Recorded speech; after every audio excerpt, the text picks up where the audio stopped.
Good morning, Pioneers. Today is Monday, January 22nd. My name is Jillian Melcher. And my name is Iniela Ramamorthy, and this is your Orange Juice.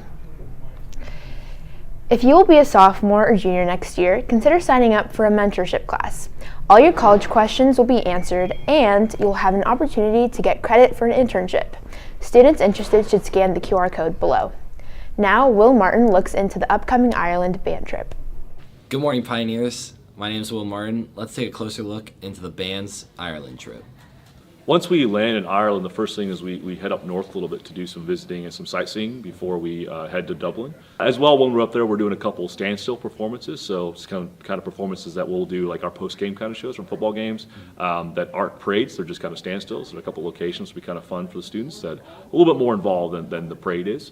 And then after we spend a couple of days up there, then we head down into Dublin and kind of prepare for the parade and kind of do the Dublin sightseeing stuff and then the big event there on the 16th. And then you have the parade aspect, over 1 million people at this parade. It's a really tight experience and a close-knit, so they're right on you and they're excited. This is their national holiday basically, right? St. Patrick's Day, so it's a big event for them. And for our students to experience that, I think I'm really looking forward to. And I'm looking forward to that moment afterwards and those first moments, so we did it, guys, we're done. How you feel, that kind of moment, and that just coming, the high that they're going to have off of that is going to be a really cool experience. When I took the job, that was obviously one of the first things that we talked about was this trip coming to Ireland. So when I was planning our fall marching band shows, I was thinking, well, how can we tie it all together, right? And so our season of music really was connected to this trip. Our first show was all Irish rock music. We had the Coors, we had Vertigo, we had Cranberries, we had groups that all have Irish kind of heritage and descent, which was a good way to start the season. And then the whole year's worth of music all tied into travel and journeys and things like that. A lot of the music that we'll play there is all from that repertoire, right? It's the same music we play in the fall that we can do. So those standstill performances will be off of that music. It'll be the Irish kind of music. We had Irish rock music. It's been a lot of work, but I think we'll be ready to go to put on a good show. Yeah. Thanks, Pioneers. Now back to the news desk. Thanks, Will. Reminder, the Senior Class Cabinet is hosting a Pie Face fundraiser in partnership with Fort Orange. Tickets are $1 and can be found in the fort during all lunch periods. The event is planned for the winter pep rally, so buy your tickets before it's too late. Calling all writers, photographers, page designers, and video producers, the Orange Media Journalism Program needs you.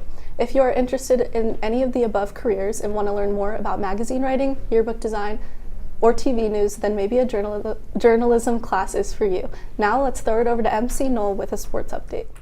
Thanks, Jillian. It was quite a packed couple of days, so let's get into it. On Thursday, swim and dive headed to New Albany. Senior Augusta Ness won OCCs for dive, with the swim team overall suffering in a loss.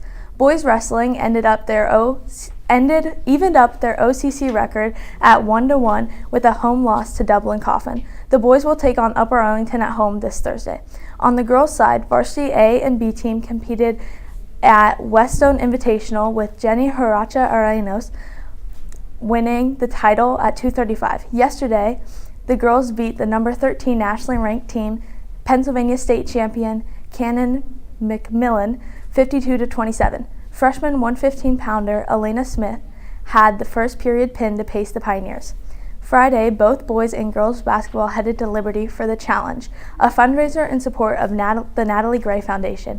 Girls basketball suffered a close 37-46 loss.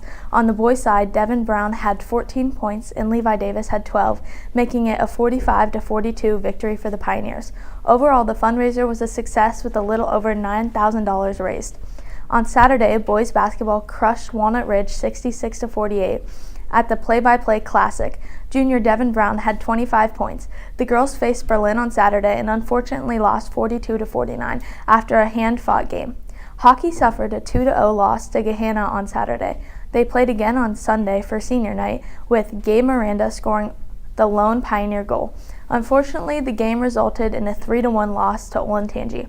That's all I have for sports. Now back to the desk. Thanks, MC. Seniors, the senior yearbook ad deadline is quickly approaching. Head to theyearbookforever.com to purchase by February 29th. Space is limited. Also, submissions are now open for the annual senior video. Instructions can be found in the office on how to send your photos in by February 13th. That's all for today, Pioneers. Make sure to follow us on all our socials at OOHS Juice and tune into our live radio station, WPLP The Pulp. For The Juice, I'm Iniorama Morthy. And I'm Jillian Melcher. Remember to stay juicy, Pioneers, and please stand for the pledge.